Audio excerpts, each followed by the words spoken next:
Good afternoon. We're living through a period of tremendous economic change, with tariffs and trade tensions creating new uncertainty for Canadian businesses and workers. As I've said many times before, tariffs and counter-tariffs are harmful to both countries involved. They disrupt businesses, threaten jobs, drive up inflation, decrease productivity, and strain relationships between allies. What is happening between Canada and the United States right now is tragic, unjustified, and wholly unnecessary to what has been one of the largest and most successful trading relationships in world history. But this difficult moment has only created, or also created, an opportunity to take action and become a stronger nation. There are a number of paths that various politicians and pundits and policy experts have proposed to respond to the unprecedented tariffs being imposed on Canada today. And in a few minutes, I'll lay out how I believe Canada should move forward boldly and unafraid. But first, I want to address the calls I've seen from some, including the NDP official opposition leader, to threaten export taxes or curtailment of Alberta's energy resources as a bargaining chip in this dispute. Although I understand the need to respond strongly to these tariffs, I cannot think of a more disastrous policy decision than cutting off or taxing Alberta's oil to the United States. Doing so would absolutely devastate the Canadian economy. It would not only extinguish the livelihoods of hundreds of thousands of Albertans, it would economically hobble our friends and neighbors in other provinces to the east. Let me explain why. And it's important that this be understood by every Canadian. If Canada were to put, let's say, a 50% export tariff on the 4 million barrels of oil that we export daily to the United States, the United States would immediately respond with a 50 to 100% export tariff on oil and natural gas that they export to Ontario, along with millions of barrels of diesel fuel and gasoline that Ontario and Quebec import from the Midwest. This would bring the economies of Ontario and Quebec to a grinding halt. Meanwhile, all those refineries in the United States that currently use Alberta's heavy oil would start looking to Venezuela for replacement heavy oil and reverse the pipelines northward to get it to Midwest refineries. As a result, we would lose the United States as a customer entirely and likely forever. This would result in the loss of about 500,000 jobs at a minimum, mostly in Alberta, but also hundreds of thousands of jobs in Ontario and Quebec. And if we cut off our oil entirely, what then? The same results, but even worse. The United States would, of course, respond and cut off all gasoline and diesel from their refineries to Ontario and Quebec, right as we turn into fall and winter. And unlike Canada, the United States has strategic oil reserves that Canada does not. So although their gasoline prices will increase, they will be able to keep them at relatively manageable prices, just as they have done through the Iran war. And without strategic oil reserves, Canada has no way to supply Ontario and Quebec with the oil, natural gas, and fuels that they would need in a timely fashion. The Toronto Stock Exchange would nosedive, along with millions of Canadians' investments, particularly our seniors, and small and medium and large energy companies across Canada would shutter and lay off their employees, unable to find a market for their product. There is a better way forward. Make no mistake, the United States has betrayed a special trust between friends and allies. We were there for them during 9/11, Afghanistan, and fought alongside them as we led the charge at Juno Beach on D-Day. We have fought their fires and welcomed them with open arms. We have built one of the most successful integrated economies on earth and defended it through NORAD and NATO together. There is no excuse for their behavior right now. But I know this as well. The relationship between the American and Canadian people is far stronger and more resilient than any one president or administration. And the American people are not at all happy right now with the current U.S. tariff policies, especially against their closest friend and neighbor. We need to be wise, patient, careful, and deliberate to overcome the economic attacks our country is facing. So rather than making threats and promises we know we cannot keep, Canada should focus on what we can control and do. And we can do a lot. First, we must take care of the people and businesses that are being hurt by these tariffs for as long as it takes. And I'm pleased that the federal government has announced a package of relief measures yesterday that will do just that. Alberta will also work directly with small and medium-sized businesses and industry to understand the pressures they face and whether additional provincial measures are needed as well. I have implemented as well a cabinet committee co-chaired by my finance minister, Jason Nixon, and jobs, economy, trade and immigration minister, Joseph Scow. My ministers that have impacted industries in their files will also be a part of this committee, and we will be having our first inaugural meeting tomorrow. We will also be launching an online portal and concierge service so that businesses can share feedback with our government about the challenges that they're facing due to tariffs so that we can ensure that they are receiving the supports that they need. I'm also assembling a new business advisory committee, and we will be having our first meeting next week. And I'll be talking with Prime Minister Mark Carney about other ways that we can export more Alberta oil and natural gas to Eastern Canada. Time is our friend. We must give our people and our businesses the resources they need to survive and give the American people and their leaders the time they need to reverse these terrible policies after the November midterms. This means de-escalating and doubling down on diplomacy with members of the United States Congress and with governors in both parties to ensure that they understand how destructive these tariffs are for the American people and how we will be there to help as soon as the tariffs are reversed. Basically, it means being more Canadian. Too friendly, kind, and helpful to resist. We also need to get down to real work. Less talk and more action.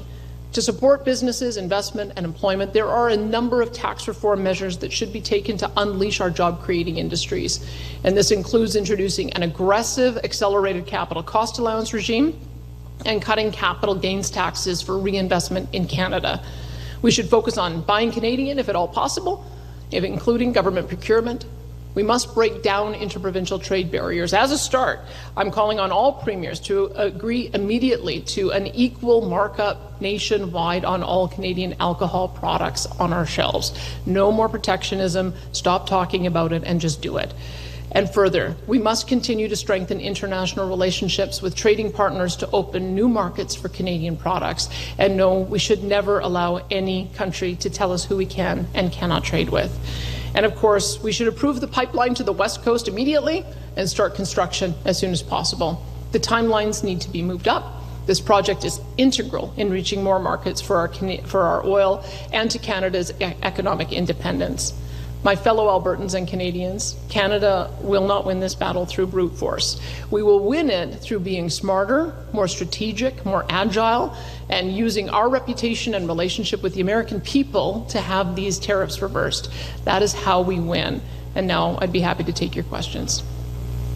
Thank you. We'll now go to our Q&A. We'll get to as many questions as we can. We'll start here in the room and then make our way to the phones. We'll go to our first at the mic. Just remember to state your name and outlet before your question. Yeah, I'm Eagle Anderson with CBC Grand Prairie. For my question, the opposition and some other Federalist folks are calling for you to either postpone or cancel the referendum, considering remaining in Canada or holding a binding referendum on separation. They're saying that it creates a perception of a weak link in national unity that the Trump administration could potentially exploit during a trade war. What risk do you think there is to holding such a referendum at a delicate time for Canadian sovereignty? Well, it's a separate process. We have citizen initiative law, which means that if our citizens ask through a petition to have enough of their fellow citizens put a question on the ballot, that we do that because that's our legislation. 400,000 people asked for a vote to remain, 300,000 people asked for a vote to leave, and so the question on the ballot gives an option to remain or an option to start the legal process for a binding referendum. I think this is an important time for us to be looking at the benefits that come from being a part of Canada. That's what I've been advocating. It's why I'm voting to remain. We still have some issues, of course, in resolving with our federal government on a range of fronts, but I can say that I feel like we have a real momentum in our country now working together, and I hope to persuade as many people as possible to vote with me. Any follow-up? No. Good. Awesome. Well, then we're going to head over to the phones. Operator, are you able to put through our first caller?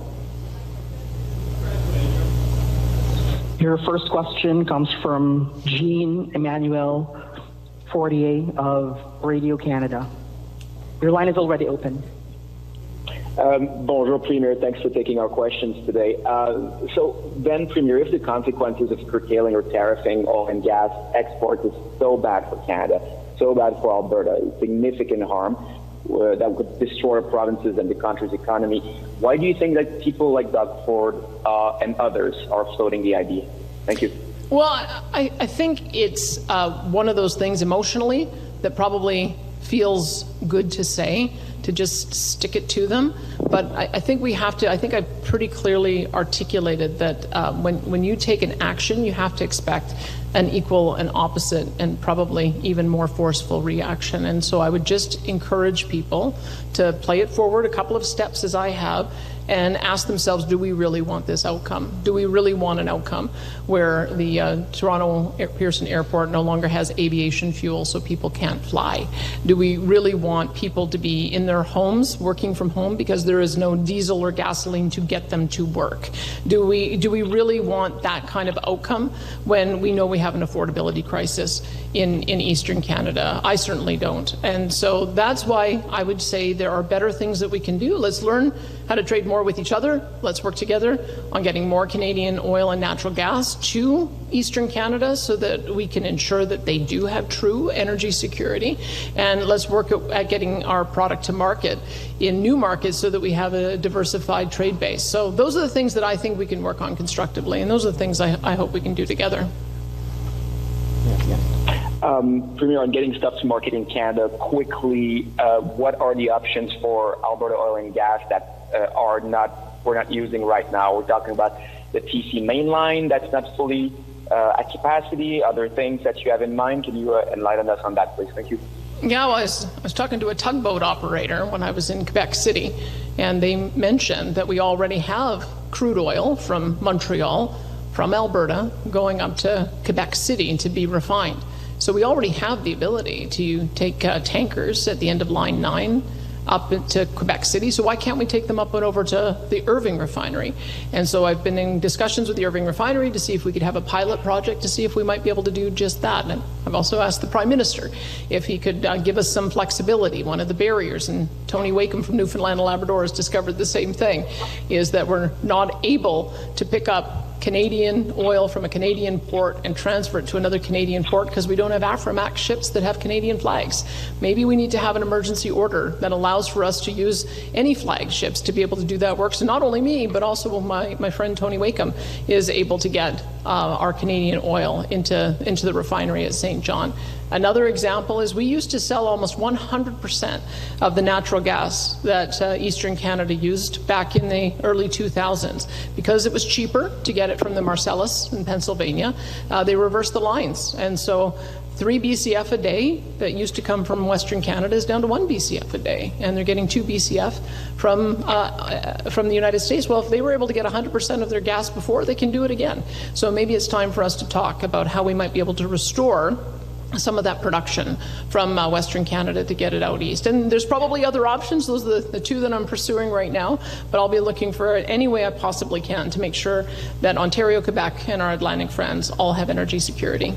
Thanks, Jean-Emmanuel. Operator, could you put through our next caller, please? Your next question comes from Rahim Mohammed of National Post. Your line is already open. Premier, could I get your reaction to the accident involving a segment of Enbridge Line 5 near the Wisconsin-Michigan border? It's really unfortunate, and I think we should all be very worried about Line 5 being shut down. We've been fighting for years to make sure that Line 5 is never disrupted, because I know that is one of the areas that the governor of Michigan has been targeting.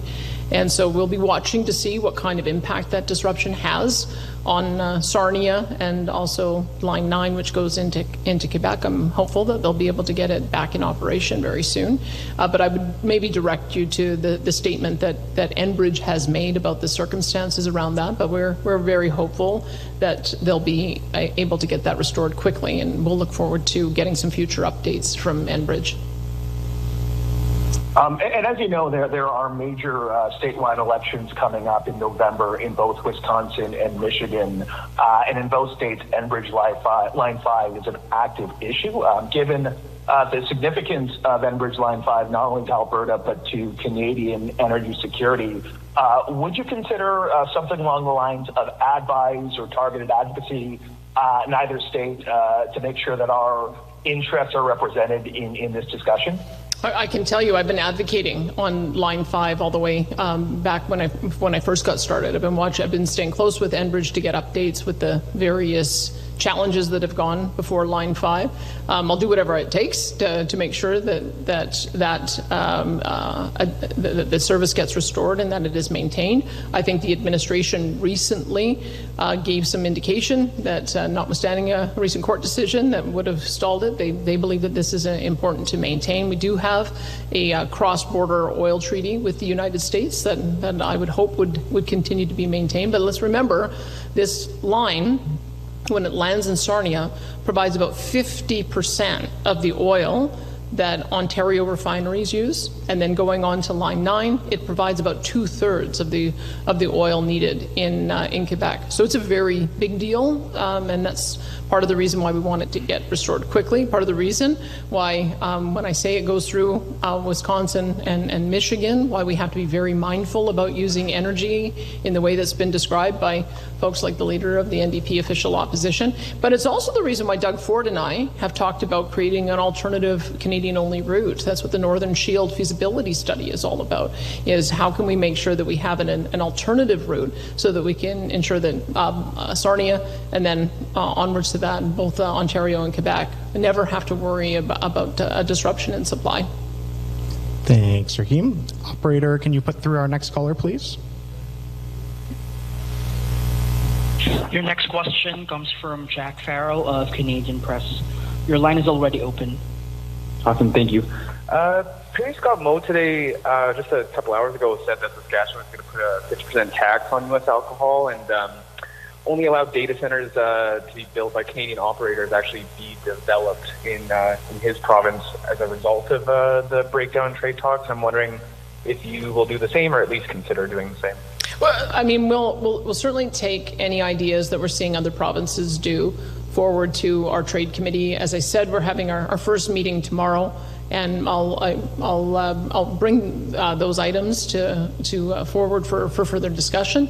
And I guess my hope is that there's going to be a reversal of the actions that have been taken so far on the part of the United States, so that we can get back to the table to negotiate an agreement. I think we're seeing voices on all sides saying that this is not good for businesses, it's not good for consumers. So I still hold out some hope that before our tariffs get implemented on September the 8th, it gives a window for Prime Minister Mark Carney and the U.S. President to get together and talk and hopefully get these discussions back on track. I think that's what we should all be looking forward right now, and we'll have to make some decisions if it is the case that everything goes forward and doesn't look like there's a pathway to an agreement. We'll be discussing what we do about that at the trade table. And then you reportedly told a couple of UCP town halls over the summer that if the referendum in October, if Albertans vote to have a second binding vote, that you would hold it next spring before the next election. When I've asked your office for you to kind of confirm that outside of the UCP town hall format, I was given statements that didn't say as much, so I'm hoping you would be able to say that to a more general audience now. Well, I was talking about how quickly we could potentially do it, but keep in mind we also have legislation that says that you can't hold a referendum within a year of a general election. So I'd have to see legally how quickly we could move in practical fact. And so the point is, I mean, what I'm working towards is giving Canadians and Albertans hope again that the country can work as it was always intended. And I think that we can make the case stronger today than we were able to 18 months ago.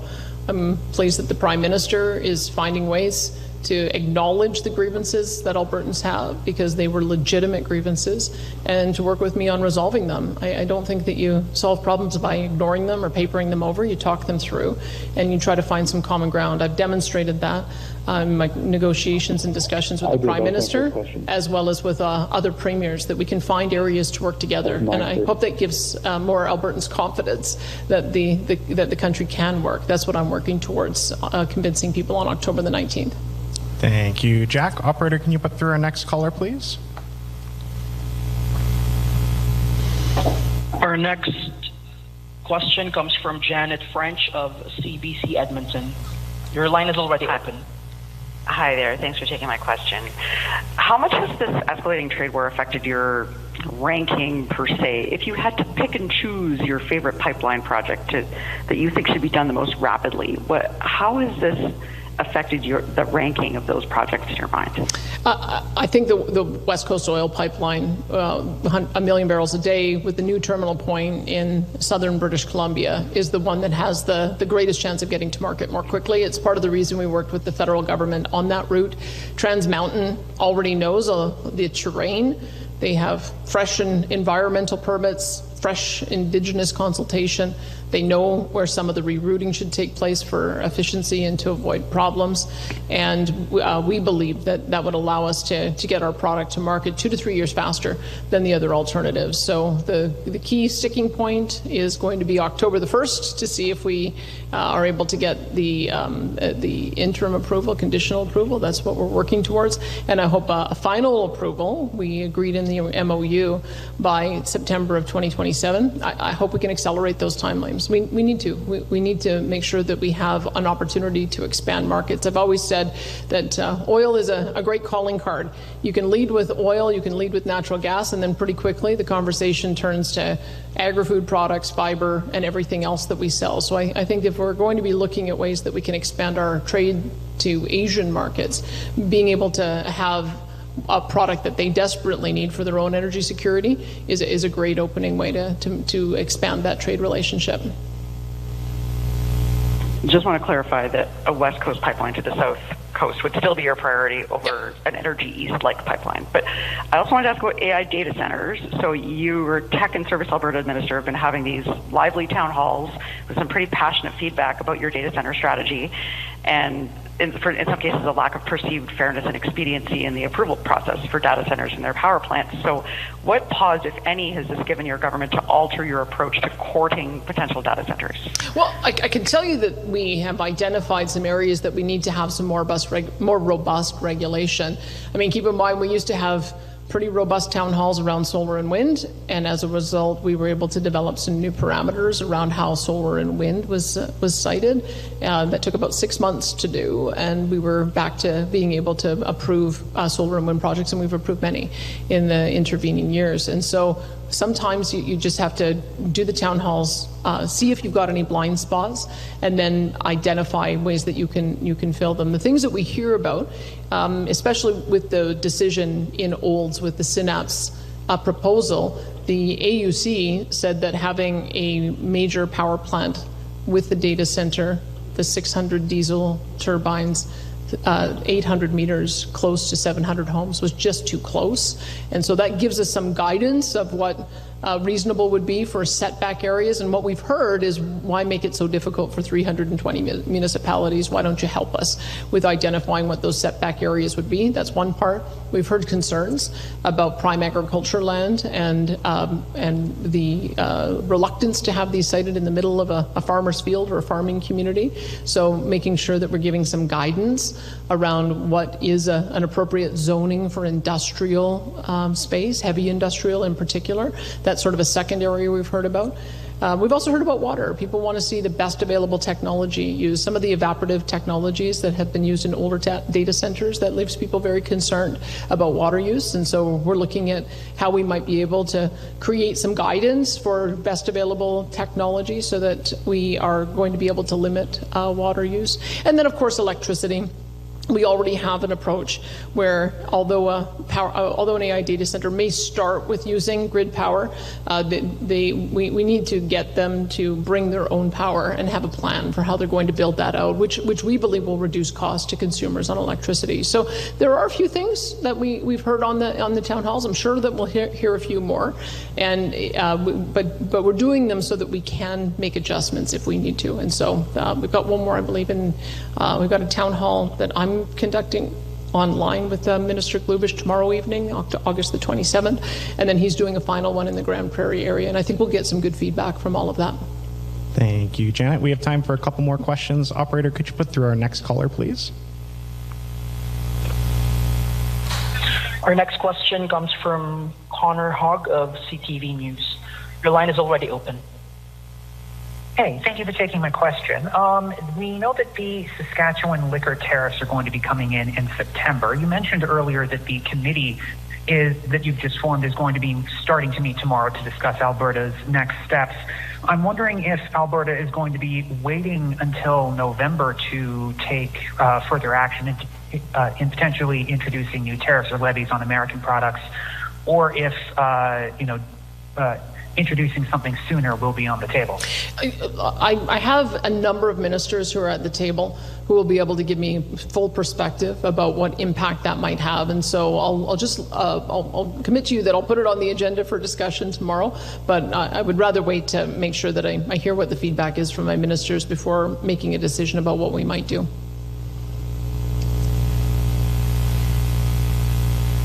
And my follow-up, I'm just wondering, since we are seeing that action from Saskatchewan, is there any concern on your part that Alberta may be seen as, not potentially doing as much as it could to